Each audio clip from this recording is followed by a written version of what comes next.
Welcome to Shukla study point. आप सभी का स्वागत है आपके अपने YouTube channel Shukla study point में। मैं शिवम शुक्ला आप सभी दोस्तों का हार्दिक स्वागत करता हूं। आज की वीडियो के माध्यम से हम लोग चर्चा करेंगे सोशियोलॉजी के नवीनतम मॉडल पेपर के बारे में, जो कि बीए थर्ड सेमेस्टर से रिलेटेड होगा। राम मनोहर लोहिया अवध विश्वविद्यालय, जनन्याय चंद्रशेखर बलिया विश्वविद्यालय, महात्मा गांधी काशी विद्यापीठ वाराणसी, इन सभी विश्वविद्यालयों के लिए बहुत ही महत्वपूर्ण है ये लेक्चर।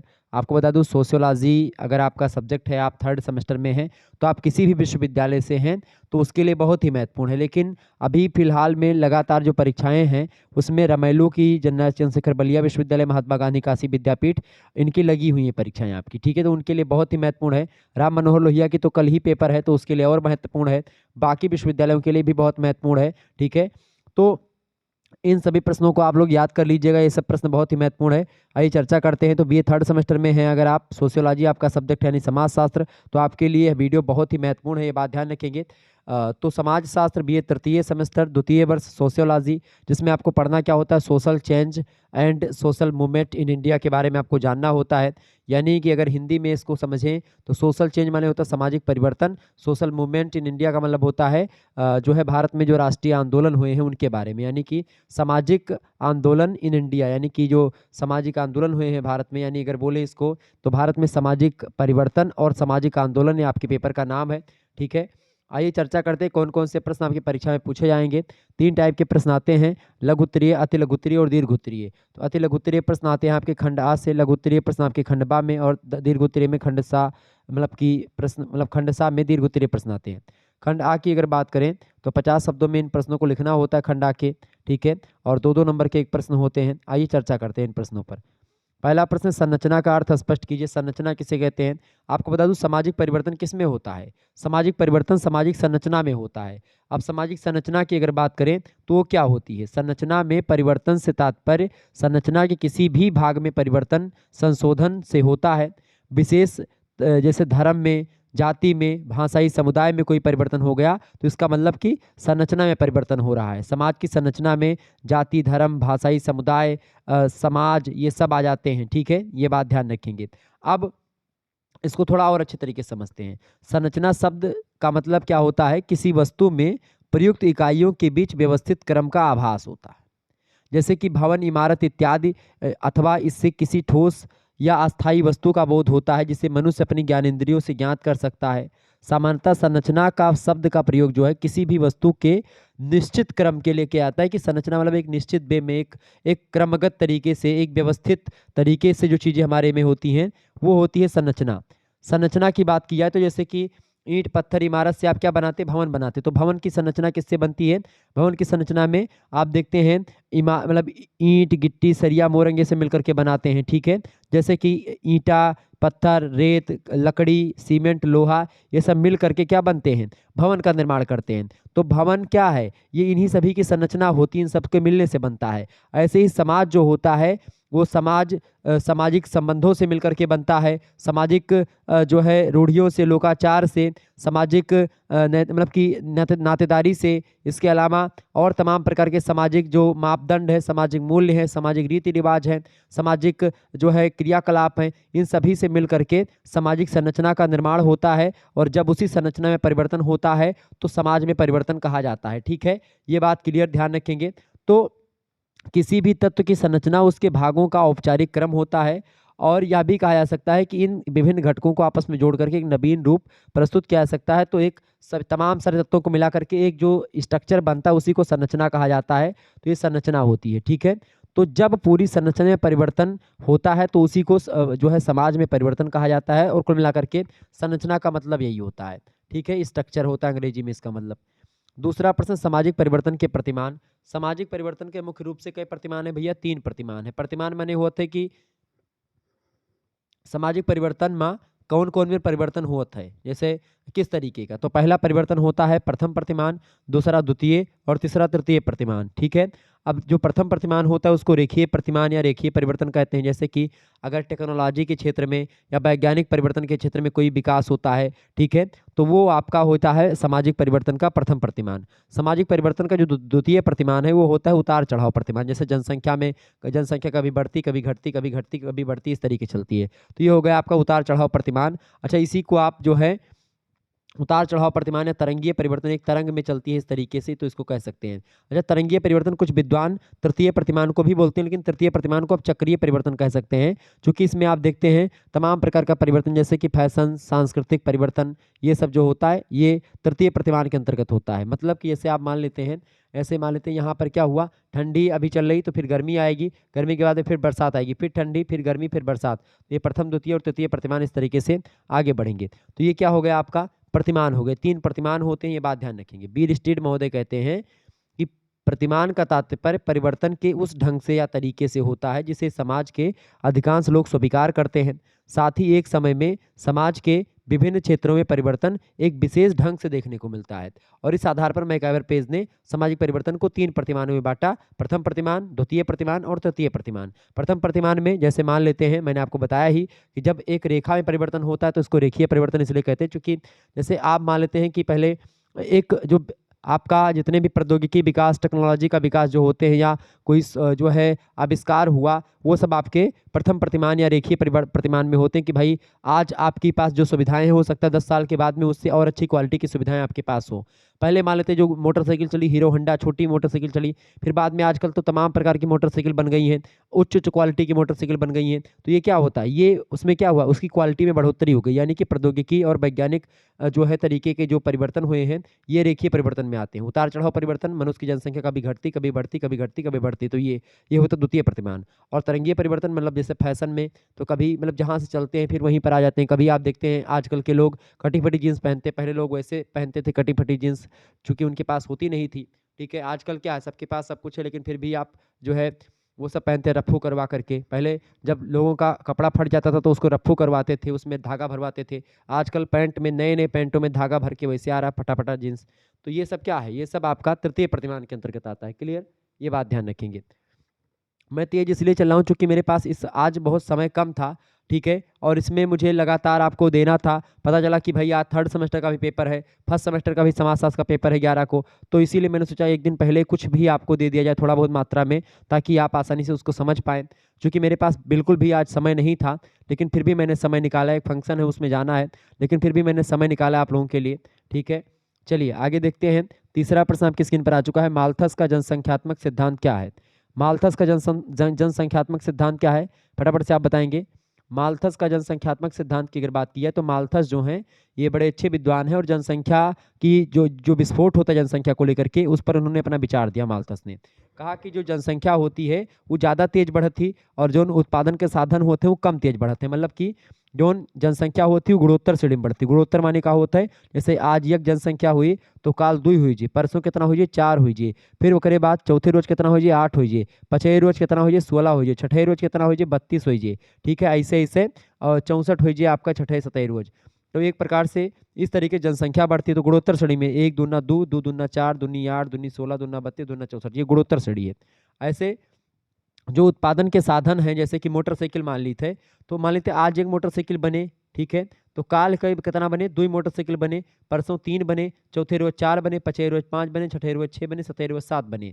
ठीक है, तो उत्पादन के साधन हैं वो कैसे बढ़ रहे हैं, वो समानांतर श्रेणी में बढ़ रहे हैं। एक एक अंतर सब में आपको दिखेगा, यानी समानांतर श्रेणी ये है, ये गुणोत्तर श्रेणी, इसमें गुणा चल रहा है, इसमें एक समान अंतर चल रहा है, एक का अंतर सभी में आपको मिलेगा। तो मान लेते हैं पहले दिन तो मान लें एक मोटरसाइकिल है, एक व्यक्ति चलाने वाला है, दूसरे दिन 2 मोटरसाइकिल है, 2 व्यक्ति चलाने वाले, ठीक है, तीसरे दिन क्या हो जाएगा, 4 व्यक्ति हो जाएंगे, 3 मोटरसाइकिल होगी तो 1 व्यक्ति फादिल हो गया। ऐसे देखेंगे 4 मोटरसाइकिल होगी तो 8 व्यक्ति चलाने वाले हो जाएंगे, 4 व्यक्ति फादिल हो जाएंगे। ऐसे 5वें दिन क्या होगा, 5 मोटरसाइकिल बनेंगी तो 16 लोग चलाने वाले हो जाएंगे। ऐसे 6 मोटरसाइकिल बनेगी तो 32 लोग चलाने वाले होंगे। ऐसे ही 7 मोटरसाइकिल होगी तो 64 लोग चलाने वाले होंगे। ये सिद्धांत आप मान सकते हो, जैसे मैंने आपको समझाया। तो ये होता है माल्थस का जनसंख्यात्मक सिद्धांत। माल्थस कहते हैं कि जनसंख्या की तीव्र वृद्धि तथा इसके परिणाम स्वरूप प्रकृति द्वारा लाए जाने वाले नैसर्गिक प्रतिबंधों की व्याख्या से संबंधित है हमारा सिद्धांत। लेकिन माल्थस ने अपने सिद्धांत को जिस रूप में प्रस्तुत किया उसे सामाजिक परिवर्तन पर जैविकीय कारकों का प्रभाव भी पड़ता है, और यह पहले ही स्पष्ट किया जा चुका है कि माल्थस वह पहले विचारक थे जिन्होंने अपनी पुस्तक essay on the principle of population में जैविकीय आधार पर जनसंख्या वृद्धि के कारणों को, जनसंख्या वृद्धि के परिणामों को, जनसंख्या वृद्धि का नैसर्गिक प्रतिबंध जो होता है उस पर विस्तार से वर्णन किया है। एक नवीन विचारधारा को जन्म दिया इन्होंने माल्थस ने। और डार्विन महोदय ने यह भी स्वीकार किया कि माल्थस द्वारा प्रस्तुत जनसंख्या सिद्धांत ही वह आधार है जिसने उन्हें सामाजिक विकास की विवेचना में प्राकृतिक प्रवरण की अवधारणा को विकसित करने की प्रेरणा प्रदान करी। तो ये है माल्थस महोदय, जिनके सिद्धांत पर आगे बढ़े कौन? Charles Darwin. ठीक है, तो इस तरीके से आप लोगों ने समझा किसके बारे में? माल्थस का जनसंख्यात्मक सिद्धांत क्या है, ये हो गया आपका जनसंख्यात्मक सिद्धांत। चौथा प्रश्न, प्रगति किसे कहते हैं? प्रगति की अगर बात की जाए तो जब देखिए 4 तरीके का परिवर्तन समाज में होता है। एक होता है प्रगति के द्वारा यानी कि प्रोग्रेस, और समाज में परिवर्तन और कैसे होता है? एक तो क्रांति के द्वारा होता है कि भाई सभी लोग इकट्ठा हुए और क्रांति हो गई, जन आंदोलन हो गया, उसके अंदर परिवर्तन हो गया। एक सामाजिक आंदोलन के द्वारा होता है। इसके अलावा एक उद्विकास के द्वारा परिवर्तन होता है। ठीक है, एक विकास के द्वारा परिवर्तन होता है। इसके अलावा एक जो है, तो ये सब आपके सामाजिक प्रगति, उद्विकास, विकास, ठीक है, क्रांति, ये सब क्या होते हैं? ये सब परिवर्तन के एक एक आयाम होते हैं, प्रकार होते हैं। क्लियर? तो उसी में से प्रगति है। प्रगति को अंग्रेजी में प्रोग्रेस कहते हैं। प्रोग्रेस माने जब क्या होता है? सामाजिक परिवर्तन किसी निश्चित दिशा में होता है तो हम उसको प्रोग्रेस बोलते हैं। मैकाइवर पेज ने कहा कि प्रगति में सामाजिक परिवर्तन की जो दिशा होती है उसका बोध नहीं होता कि किस दिशा में परिवर्तन होगा, लेकिन अंतिम उद्देश्य की ओर ले जाने वाली दिशा का बोध जरूर होता है कि कहाँ पर ये परिवर्तन ले जाएगा। हाबहाउस कहते हैं कि सामाजिक प्रगति से तात्पर्य सामाजिक जीवन में उन गुणों की वृद्धि से होता है जिन्हें मनुष्य जो होता है मूल्यों और विचार युक्त मूल्यों से जोड़ सके। इस प्रकार इनके अनुसार प्रगति से तात्पर्य सामाजिक गुणों में वृद्धि, यानी जो सोशल वैल्यूज होती हैं उनमें वृद्धि हो, तो जान लीजिए सामाजिक प्रगति हो रही है, तो ये होती है प्रगति। ठीक है, इसी तरीके से अगर और आगे समझें हम तो ये प्रगति आपके समझ में आ गई होगी। प्रगति का तात्पर्य किसी भी उस परिवर्तन से है जो समाज के द्वारा मान्यता प्राप्त दिशा में हो रहा हो। प्रगति का संबंध उन लक्ष्यों की ओर होता है जो अपनी प्रकृति से नैतिक और मूल्यगत होते हैं। ठीक है, तो ये प्रगति होती है। प्रगति की अगर बात की जाए तो प्रगति की दशा में मानव की प्रकृति पर निर्भरता कम होना सदैव आवश्यक नहीं होता। प्रगति की अवधारणा इसलिए व्यापक है कि इसमें विकास से संबंधित परिवर्तनों का भी समावेश कर लेते हैं। तो प्रगति को एक प्रकार से एक व्यापक अवधारणा है। प्रगति की अवधारणा इस अर्थ में तुलनात्मक है कि एक समाज के लिए जो परिवर्तन प्रगति है वही दूसरे समाज के लिए प्रगति होना आवश्यक नहीं होती है। हो सकता है उस समाज में दूसरी प्रकृति मतलब प्रगति हो, तो ऐसा नहीं कि जो एक समाज में जो परिवर्तन हो प्रगति हो रही है वो दूसरे समाज में भी हो। ठीक है, तो ये प्रगति है। अगला प्रश्न 5वां नंबर प्रश्न आप देखिएगा, प्रश्न इंपॉर्टेंट है। प्रश्न है सांस्कृतिक विलंबना क्या होती है? सांस्कृतिक विलंबना, देखिए संस्कृति जो होती है 2 प्रकार की होती है। एक होती भौतिक संस्कृति, ठीक है, एक होती है अभौतिक संस्कृति। तो जो भौतिक संस्कृति होती है उसमें जैसे कूलर, फ्रिज, टीवी, एसी, ये सब होते हैं आपके भौतिक संस्कृति।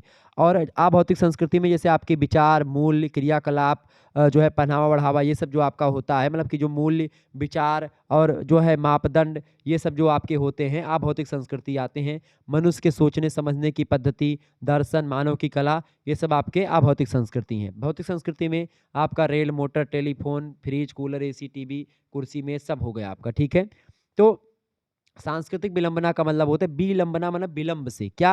संस्कृतियां। तो जब इन दोनों संस्कृति में से क्या होता है, एक संस्कृति आगे बढ़ जाए, भौतिक संस्कृति का विकास तेज हो जाए और अभौतिक संस्कृति उस विकास की तीव्र गति के साथ ना हो पाए, यानी भौतिक संस्कृति आगे निकल जाए और अभौतिक संस्कृति का विकास दर धीमे हो, धीरे धीरे चल रही हो, तो एक आगे निकल गया विकास की गति में और एक पीछे रह गया, तो ये सांस्कृतिक विलंब हो गया ना। तो यानी सांस्कृतिक विलंबना यही हो गई। क्लियर? यानी संस्कृति के भौतिक और अभौतिक पक्ष दोनों एक दूसरे से जुड़े हुए होते हैं, किंतु एक हिस्से को पिछड़ जाने के कारण सामाजिक जीवन में असंतुलन उत्पन्न हो जाता है और समाज में यही सामाजिक विलंबना की स्थिति होती है। जब एक संस्कृति का विकास, यानी कि मान लेते हैं खूब ज़्यादा आपके पास जो है सामान हो गया, खूब ज़्यादा भौतिक संस्कृति हो गई, लेकिन आपके विचार अभी भी वही पुराने वाले हैं, तो आप समझिए सांस्कृतिक विलंबना की स्थिति समाज में है। ठीक है, मान लेते हैं आप बढ़िया से खूब अच्छे एसी उसी लगवा दिया और आपके घर में क्या हो जाए, उसको चलाने के लिए मतलब चलाना आप जानते ही ना हो, आप केवल बेना हाँक रहे हो घर में बैठ करके, एसी लाग है लेकिन तब वो बेना हाँकत हैं, तो क्या मतलब क्या होएगा? सांस्कृतिक विलंबना है। समझत हो ना? बेना समझत हो ना? बेना माने होता है हैंड फैन, अंग्रेजी में कहा जाता है बेना का। ठीक है, हाथे से जो है घर के औरतें बनावत ही बेना, तो वो समझिए, समझ में आ गया होगा ना? तो वही, तो ये होती सांस्कृतिक विलंबना। आगे देखें भैया, छठा प्रश्न, संस्कृतिकरण का हुए। संस्कृतिकरण का मतलब होता है कल्चरलाइजेशन। कल्चरलाइजेशन का मतलब क्या होता है? जैसे कि मान लेते हैं उच्च वर्ण और निम्न वर्ण, समझें। जब कोई क्या होता है, कोनो उच्च वर्ण के जाति है, मान लेते कोनो ब्राह्मण जाति है, अब ब्राह्मण का करत है, ठीक है, वह का कौन के अपनाए लिए, देखो ब्राह्मण के का कर्म जो शूद्र वर्ग के लोग हैं, अगर जो ब्राह्मण लोग करते हैं उसको शूद्र वर्ग के लोग करने लगे, जैसे ब्राह्मण कौन में कपड़ा पहिरत है, कौन में खाना वाना खात है, कौन में ब्राह्मण जो है क्रियाकलाप वो कहे, कौन में बोलत है, कौन में उठत बैठत है, ठीक है, कौन में व्यवहार करते हैं, ये सब जितना क्रियाकलाप ब्राह्मण लोग करते हैं वह का अगर शूद्र अपनावे ला गए तो यही प्रक्रिया का हुआ थी, यह प्रक्रिया संस्कृतिकरण होती है। अब का समझो लिखे कैसे है, अब लिखबो कैसे संस्कृतिकरण, लिखबो संस्कृतिकरण वह प्रक्रिया है, ठीक है, जिसमें क्या होता है, क्या होती है, संस्कृतिकरण की प्रक्रिया के अंतर्गत एक निम्न जाति का सदस्य अथवा वह जाति अपने से उच्च जाति के व्यवहार प्रतिमान का अनुकरण इसलिए करती है ताकि उसकी भी परिस्थिति उच्च हो जाए।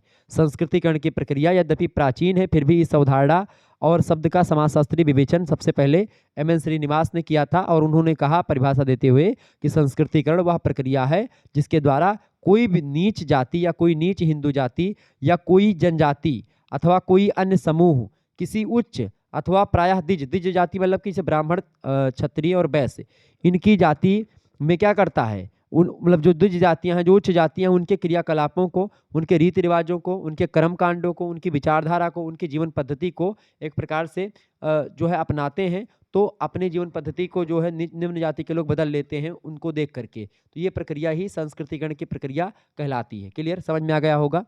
आगे देखें, 7वां प्रश्न, पश्चिमीकरण का हुआ है और भूमंडलीकरण का हुआ है। पश्चिमीकरण की अगर बात की जाए तो पश्चिम के जो सभ्यता है यानी कि जो पश्चिम के देश हैं उनके चीज़ अपनाए ली जाए, भारत वाले अगर अपनाए लिए, जैसे कि जैसे उच्च जाति के लोग जैसे अपनाए रहा, उच्च जाति के क्रियाकलापों को किसने अपना लिया था, शूद्र वर्ग के लोगों ने या निम्न वर्ग के लोगों ने, तो क्या हो गया, वो संस्कृतिकरण हो गया। लेकिन जब का हो कि भारत वाले लोग पश्चिम सभ्यता या पश्चिम देश में जो चीज़ होता है या पश्चिमी सभ्यता के लोक रीति क्रियाकलाप, वो कैसे कपड़ा पहिरत हैं, कैसे खाना खाते हैं, किस तरीके से वो बोलते चालते हैं, उस सबको आप अपना लेते हैं, उनसे सीख लेते हैं बहुत सारी चीज़ें, तो पश्चिमीकरण वही हो जाता है। साधारण शब्दों में आप कह सकते हैं कि पश्चिमीकरण वह प्रक्रिया है जिसके परिणाम स्वरूप किसी गैर पश्चिमी समाज की संस्थाएं, ज्ञान, विश्वास तथा मूल्यों में परिवर्तन स्वाभाविक हो जाता है और भारतवर्ष में पश्चिमीकरण का स्पष्ट प्रभाव यहाँ की मूलभूत संस्थाओं पर देखा जा रहा है। Professor M.N.. श्रीनिवास ने लिखा कि 150 वर्षों में अंग्रेजी राज्य के फलस्वरूप भारतीय समाज और संस्कृति में होने वाले परिवर्तनों के लिए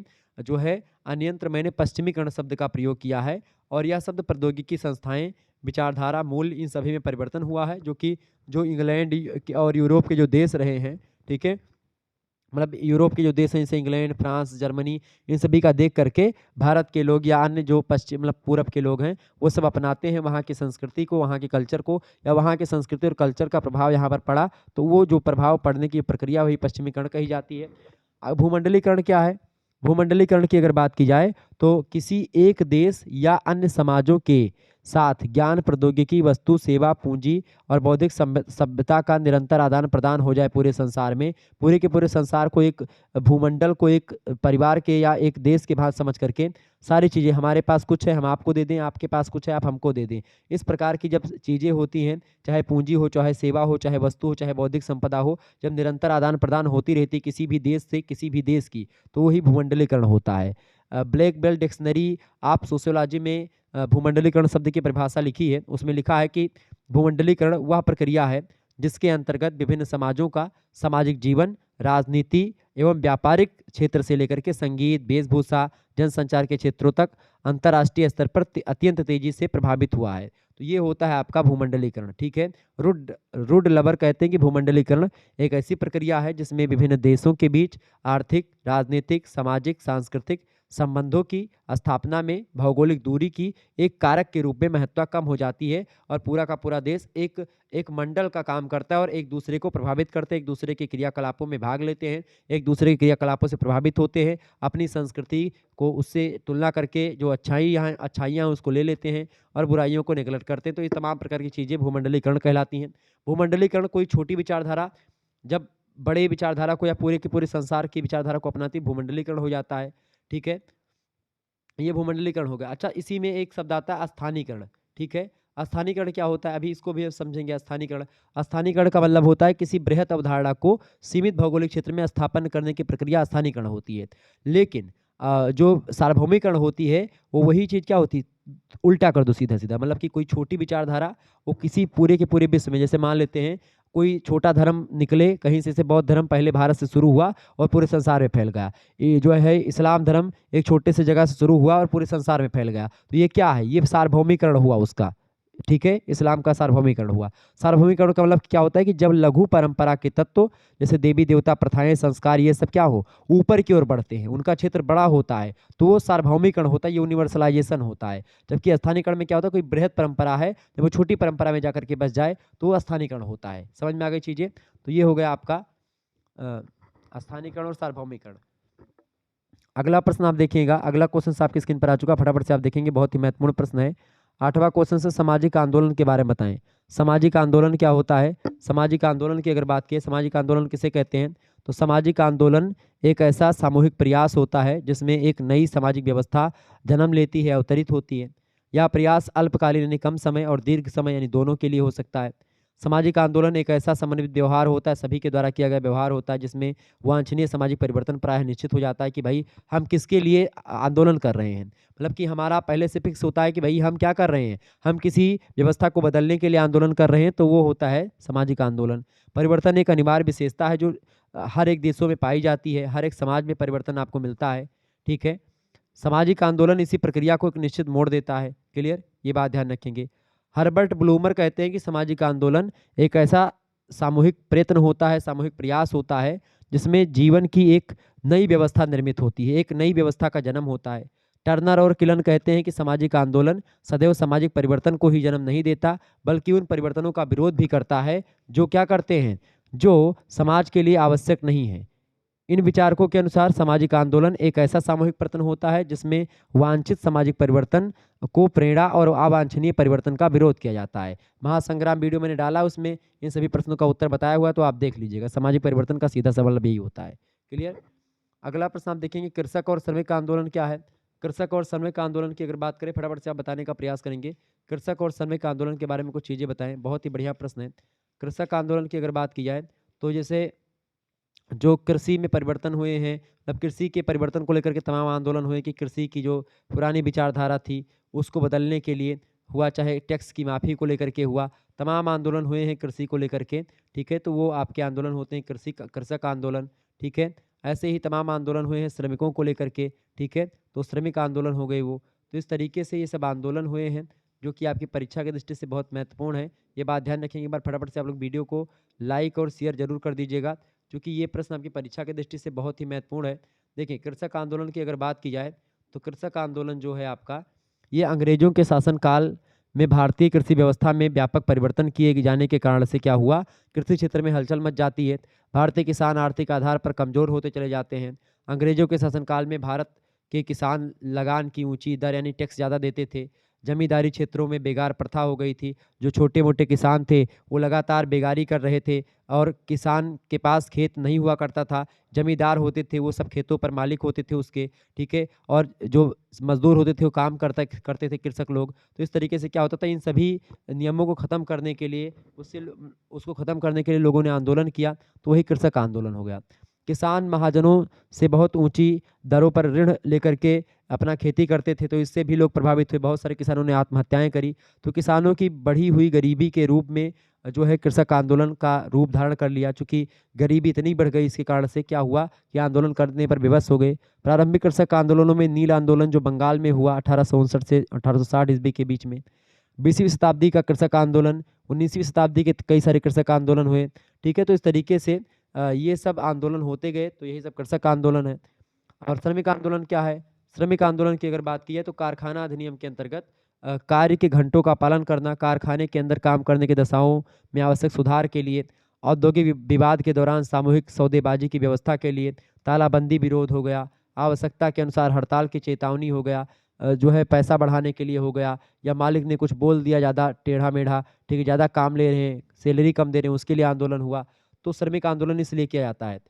श्रमिक आंदोलन श्रमिकों के लिए कारखाने के अंदर और कारखाने के बाहर जिन जिन आवश्यकताओं की पूर्ति होनी चाहिए, यदि ऐसा नहीं होता है तो श्रमिक आंदोलन के पीछे बाध्य होते हैं। तो ये श्रमिक आंदोलन मतलब कि जो एक मजदूर होता है, मिल का मालिक होता है, और जो श्रमिक होता है वो काम करता है, जब उसको उसके काम के अकॉर्डिंग पैसा नहीं मिलता है या उसको कोई तकलीफ होती काम करने में, ठीक है, कोई दिक्कतें आती हैं, तो उसको लेकर के श्रमिक लोग जो होते हैं, वो संगठन जो श्रमिक का होता है वो आंदोलन करता है, तो ये श्रमिक आंदोलन होते हैं। ठीक है, आगे देखिएगा, अगला क्वेश्चन आपकी स्क्रीन पर आ चुका है। 10वां नंबर प्रश्न है, सामाजिक सुधार आंदोलन क्या है, फटाफट से आप बताएंगे।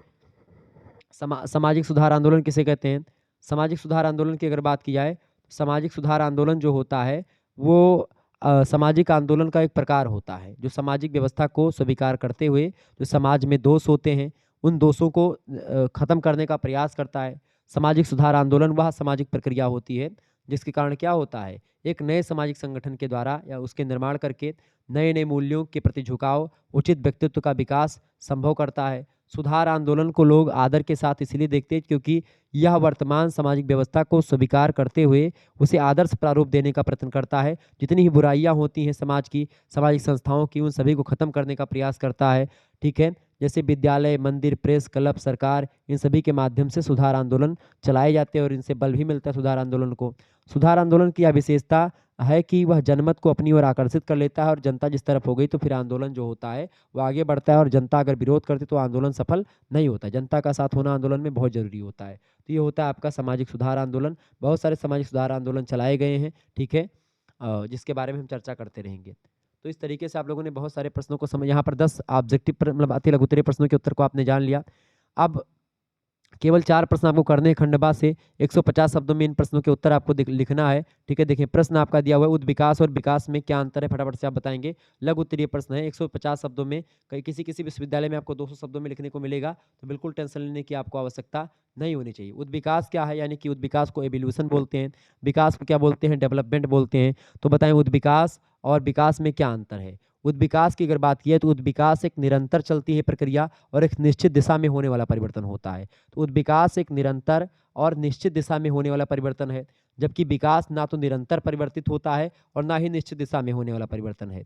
निरंतर होने वाली प्रक्रिया इसीलिए नहीं है विकास, क्योंकि कुछ बाधाओं के आ जाने से कुछ समय के लिए अर्थात अस्थायी रूप से रुक जाता है या अस्थायी रूप से विकास रुक जाता है। विकास हमेशा नहीं होता है, विकास कभी कभी होता है, लेकिन उद्विकास हमेशा होता रहता है। पहला अंतर। दूसरा अंतर ये कि उद्विकास एक स्वतः होने वाली प्रक्रिया है, ये अपने आप होता है उद्विकास, और सरलता से किसी कारक द्वारा प्रभावित नहीं होता है। उद्विकास ये होता ही रहता है, ये रुकता नहीं है, परंतु जो विकास होता है वो कई आंतरिक और बाहरी कारक से प्रभावित होता है और रुक भी जाता है। क्लियर। और तीसरा क्या होता है, उद्विकास जो होता है निश्चित स्तरों में होने वाला परिवर्तन है, ठीक है, जबकि विकास में के कोई निश्चित स्तर नहीं होते हैं। तो इस तरीके से कई अंतर हो गए। चौथा अंतर आप लिख सकते हैं कि उद्विकास एक तटस्थ और सामान्य प्रक्रिया होती है, जबकि विकास जो है वो आदर्शात्मक परिवर्तन होता है। ठीक है, तो ये हो गए कई अंतर उद्विकास और जो उसमें विकास में। ठीक है, ये बात ध्यान रखेंगे। क्लियर। आगे देखिएगा, अगला प्रश्न है, दूसरा प्रश्न, सामाजिक परिवर्तन के मार्क्स के सिद्धांत का मूल्यांकन कीजिए। बहुत ही बढ़िया प्रश्न है, बताएं सामाजिक सिद्धांत में जो मार्क्स का सिद्धांत है उसके बारे में बताएं। तो कार्ल मार्क्स की बात की जाए तो मार्क्स ने उत्पादन की प्रविधियों के आधार पर सामाजिक परिवर्तन को एक रेखीय क्रम में स्पष्ट किया है और रेखीय परिवर्तन के रूप में उन्होंने अपने सिद्धांत को दिया है। कार्ल मार्क्स का सिद्धांत रेखीय होने के साथ साथ परिवर्तन का प्राविधिक सिद्धांत भी कहा जाता है। और मार्क्स का विचार ये है कि मनुष्य की आवश्यकताओं को पूरा करने का आधार उत्पादन और जो टेक्नोलॉजी या प्रौद्योगिकी होती हैं वो होती है, क्योंकि जब कभी उत्पादन की प्रविधियों में परिवर्तन होता है तो हमारे आर्थिक संबंधों में भी परिवर्तन हो जाता है और यह एक नई आर्थिक संरचना होती है, और इसी के नींव पर सामाजिक, वैधानिक और राजनीतिक अधिसंरचना का निर्माण होता है। इस प्रकार सामाजिक परिवर्तन का आधारभूत कारण प्रौद्योगिकी में होने वाला परिवर्तन ही होता है।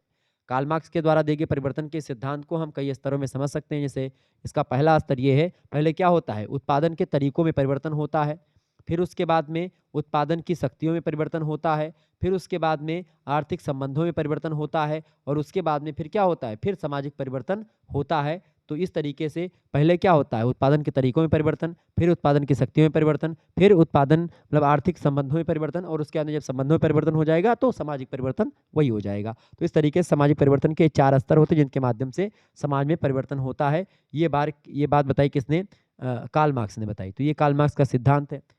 आगे देखिएगा, अगला प्रश्न है सामाजिक क्रांति की प्रमुख विशेषताएं बताएं। सामाजिक क्रांति की विशेषताएं बताएं, फटाफट से आप बताने का प्रयास करेंगे। बहुत ही महत्वपूर्ण प्रश्न है आपकी परीक्षा की दृष्टि से, फटाफट से आप बताएंगे। सामाजिक क्रांति की विशेषताएं बताएं। तो सामाजिक क्रांति की विशेषताओं की अगर बात की जाए तो देखिए, पहली विशेषता क्रांति की ये होती है कि क्रांति सामाजिक परिवर्तन का एक ढंग या प्रकार होता है। यह एक ऐसा परिवर्तन होता है क्रांति जो निरंतर नहीं होता है, ये आकस्मिक रूप से होता है, कभी भी हो सकता है। ठीक है। दूसरी बात, जो क्रांति होती है उसके कारण सामाजिक नेतृत्व में परिवर्तन आ जाता है। जब क्रांति हो जाती है तो उसके कारण क्या होता है, सामाजिक नेतृत्व में परिवर्तन आ जाता है। पुराने नेता और अभिजात स्थान जो होते हैं उसको नया लोग ले लेते हैं, नेता ले लेते हैं, नए नेता आ जाते हैं। ठीक है। तो क्रांति के द्वारा पूरा सत्ता पलट हो जाता है। तीसरी बात, क्रांति का क्षेत्र व्यापक होता है। क्रांति समाज क्षेत्र मतलब सामाजिक क्षेत्रों में होती है, धार्मिक क्षेत्रों में क्रांति, राजनीतिक, आर्थिक, सांस्कृतिक, ये किसी भी क्षेत्र में क्रांति हो सकती है। चौथी बात, क्रांति के कारण समाज तथा उसके विभिन्न पक्षों में आमूलचूल परिवर्तन आ जाता है। इसके अलावा क्रांति के परिणाम अप्रत्याशित होते हैं। किसी भी क्रांति के परिणामों के बारे में निश्चित रूप से आप ये नहीं कह सकते हैं कि क्रांति का क्या परिणाम होगा, ये आप नहीं कह सकते, यानी परिणाम निश्चित नहीं होता क्रांति का। इसके अलावा क्रांति लाभदायक भी हो सकती है, क्रांति कभी कभी हानिप्रद भी हो सकती है। तो क्रांति के कुछ कारण जो होते हैं, मतलब क्रांति के कारण कुछ पक्षों में लाभ होता है और क्रांति के कुछ पक्षों में क्या होता है, हानि भी होती है। इसके अलावा क्रांति की बात करें तो क्रांति से कई बार हिंसा का बोध भी होता है, किंतु क्रांति के कारण हिंसा होगी ही, यह आवश्यक नहीं है कि हमेशा हिंसा होगी। कई बार हो जाती है हिंसा और कई बार हिंसा नहीं होती। तो ये क्रांति की विशेषताएं हो गई। अच्छा, क्रांति और उद्विकास में क्या अंतर है? उद्विकास जो होता है वो क्रमिक परिवर्तन है, धीरे धीरे परिवर्तन होता है। क्रांति बिना किसी क्रम में परिवर्तन होता है और तीव्र गति से होता है, एक बैक परिवर्तन होता है। उद्विकास स्वतः चलित होती है, क्रांति के लिए सजग प्रयत्न करना पड़ता है लोगों को। ठीक है। उद्विकास एक प्राकृतिक अवधारणा है, क्रांति एक सामाजिक अवधारणा है। तो ये अंतर आप लिख सकते हैं।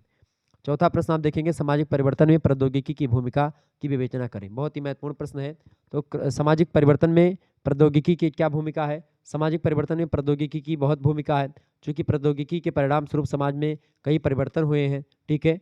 प्रौद्योगिकी की अगर बात करें तो प्रौद्योगिकी विकास का समाज पर एक सामान्य प्रभाव रहा है, चूँकि टेक्नोलॉजी के विकास से क्या हुआ है, बहुत ज़्यादा परिवर्तन हुआ है समाज में। व्यक्तिवादी आदर्शों का समाज में बहुत अधिक मतलब बहुत ज़्यादा महत्व बढ़ गया है। व्यक्ति समाज में केवल अपने ही सुख और सुविधाओं की ओर ध्यान देने लगता है। इतना ही नहीं, समाज में व्यक्ति की प्रतिष्ठा भी प्रौद्योगिकीय वस्तुओं पर आधारित होने लगती है। व्यक्ति के निजी गुणों और योग्यताओं का समाज में महत्व घटने लगता है। प्रौद्योगिकी के कारण ही समाज में अनेक नवीन वर्गों की उत्पत्ति होती है तथा परंपरागत वर्ग नष्ट हो जाते हैं। साथ ही प्रौद्योगिकी ने अनेक सामाजिक समस्याओं को भी जन्म दिया है, जैसे गंदी बस्तियों का विकास प्रौद्योगिकी के परिणाम स्वरूप हुआ है। आवास की समस्या प्रौद्योगिकी के परिणाम स्वरूप हुई है। दुर्घटनाएं तमाम सारी प्रौद्योगिकी में होती हैं। दरिद्रता भी हो जाती है। तो इसी समस्याओं के परिणाम स्वरूप समाज में विघटन की प्रक्रिया प्रारंभ हो गई है। समाज में अपराध, बाल अपराध, वेश्यावृत्ति, जुआ, विवाह विच्छेद, मद्यपान, ये सब समस्याओं का जन्म भी प्रौद्योगिकी की टेक्नोलॉजी के परिणाम स्वरूप हुआ है। प्रौद्योगिकी के परिणाम स्वरूप क्यों हुआ है?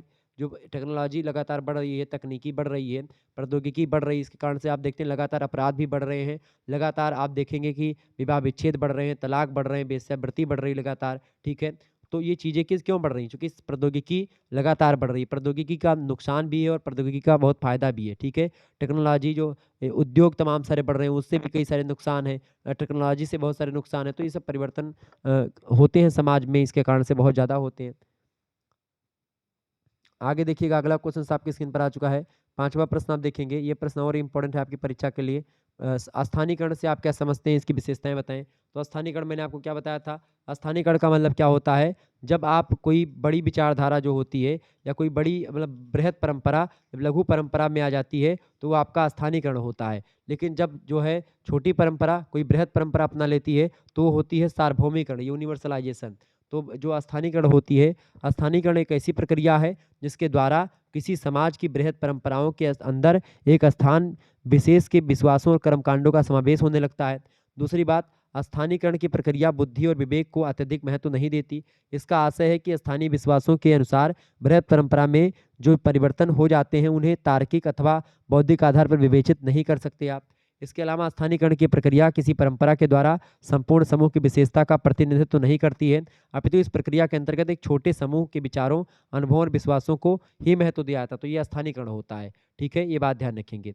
इसके अलावा स्थानीयकरण की प्रक्रिया परंपराओं को उनके मूल्य स्वरूप से दूर ले जाती है, मूल स्वरूप से दूर ले जाती है। और इसका अर्थ ये है कि किसी परंपरा का प्राचीन धर्म ग्रंथ में जिस रूप में उल्लेख होता है, स्थानीयकरण की प्रक्रिया उस मूल रूप को परिवर्तित करके उस परंपरा को एक नवीन स्वरूप प्रदान करती है।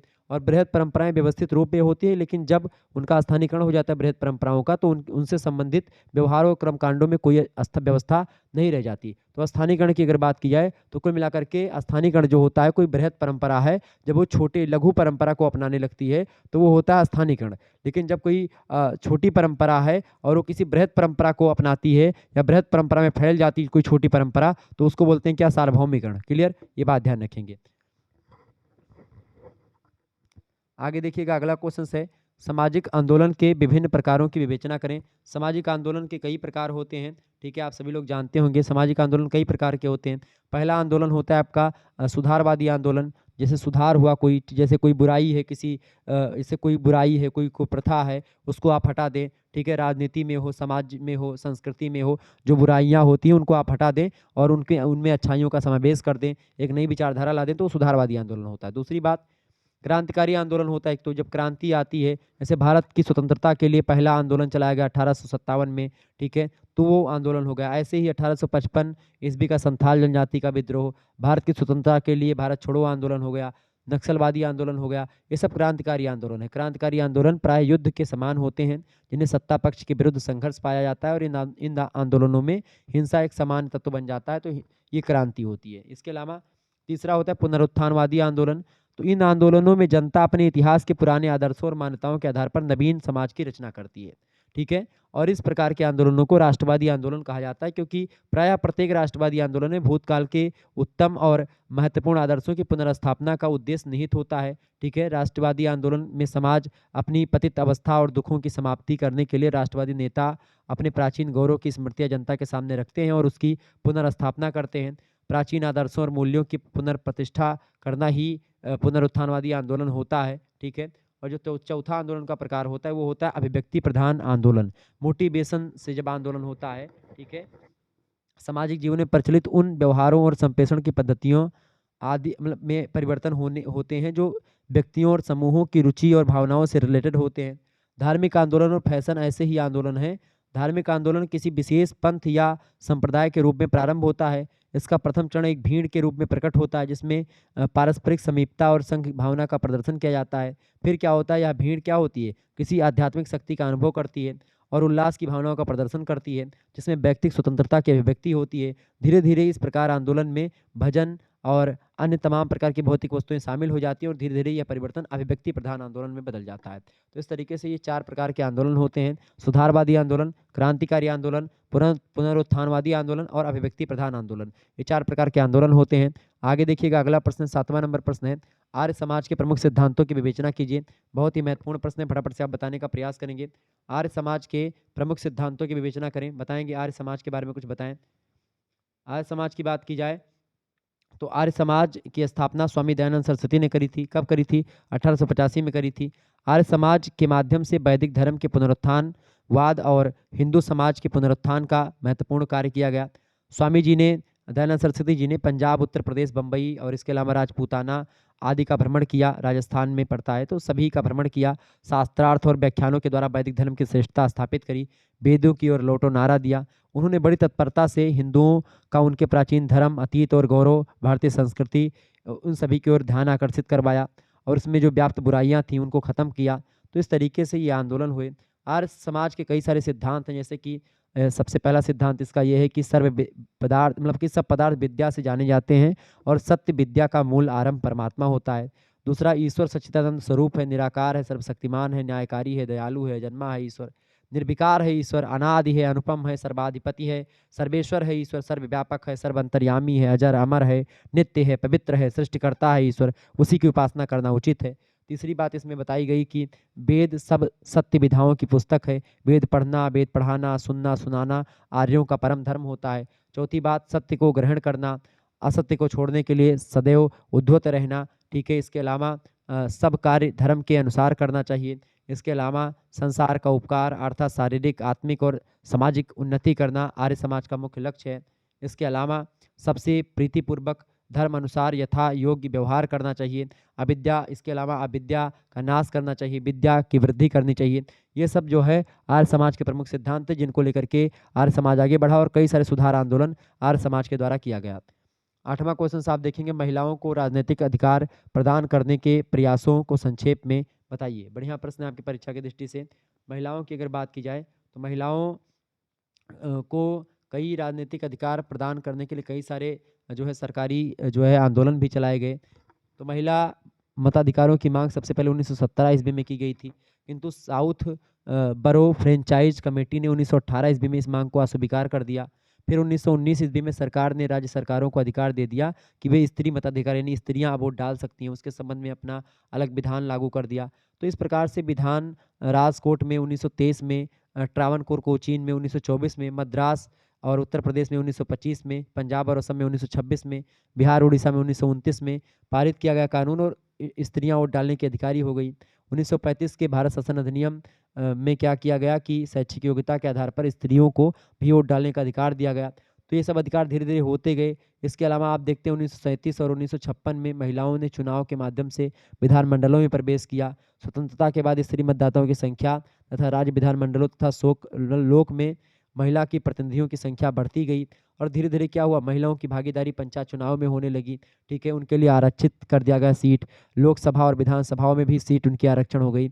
सरकार शीघ्र लोकसभा में विधेयक लाने के लिए जो है प्रयासरत रहती है महिलाओं को लेकर के। तो इस तरीके से क्या हुआ, महिलाओं के राजनीतिक अधिकार प्रदान करने के तमाम सारे प्रयास किए गए हैं जो लगातार बढ़ ही रहे हैं। क्लियर। तो ये कुछ प्रश्न थे लघुत्तरीय के जिसको मैंने आपको बताया। तो चलिए, और इसके अलावा आप इन प्रश्नों को पढ़ लीजिएगा, थोड़ा समय मेरे पास कम है, केवल 2 प्रश्न आपको करने हैं खंडसा से। 450 शब्दों में इन प्रश्नों के उत्तर देना है। दीर्घोत्तरीय प्रश्न है, पर्यावरण संरक्षण हेतु किए गए आंदोलनों पर प्रकाश डालिए। बहुत ही बढ़िया प्रश्न है। अगला प्रश्न आप देखेंगे, सामाजिक परिवर्तन का अर्थ और प्रकृति का वर्णन कीजिए। बहुत ही महत्वपूर्ण प्रश्न है। सामाजिक परिवर्तन में आर्थिक कारकों की भूमिका की विवेचना करें और कार्ल मार्क्स के सामाजिक परिवर्तन सिद्धांत की आलोचनात्मक व्याख्या कीजिए। ये 4 प्रश्न आप पढ़ लीजिएगा, आपकी सीरीज में मिल जाएंगे ये प्रश्न। तो आप इन प्रश्नों को तैयार कर लीजिएगा, आपकी परीक्षा में पूछे गए प्रश्न है। ओके, मिलते हैं फिर नेक्स्ट वीडियो में, तब तक के लिए जय हिंद जय भारत। आप सभी का बहुत बहुत धन्यवाद। हमारे से जुड़ने के लिए इसी प्रकार से अपना प्यार हमेशा बनाए रखेंगे। बहुत बहुत धन्यवाद। Good night, I love you. बहुत बहुत धन्यवाद। ओके, वीडियो को लाइक और चैनल को सब्सक्राइब जरूर कर दीजिएगा, क्योंकि ऐसे ही वीडियो लगातार मैं देता रहता हूँ। ठीक है, गुड नाइट।